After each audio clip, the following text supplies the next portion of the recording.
Asauddin Obaisi.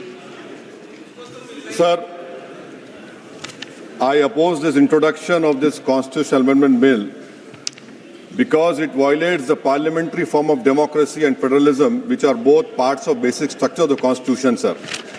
Sir, this is not about the one reservation. The main goal is to make South rule and other areas the ruler and completely erase the representation of OBCs and Muslims from the elected legislature.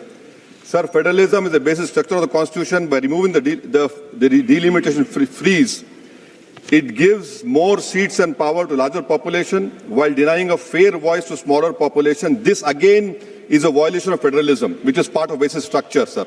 Sir, the Hindi heartland has 38.1%. It will increase to 43.1%. Southern states will decrease from 24 to 20%. Sir, why I say it is complete destruction of federalism?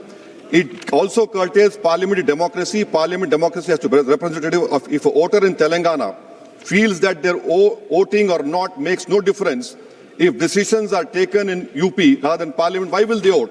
Thirdly, sir, it violates our own direction 19A2. Minister has to give 7 days notice of motion for introducing a bill in this house. Similar copies of bill have to be introduced, need to be given to members 2 days before the introduction. Third, sir, this is a clear violation of 123B of RP Act 1951 to 1 week before voting. I call this a corrupt practice, sir. I will be asking for a division of this bill, sir, and I end by what Sahir Ludhiani had said.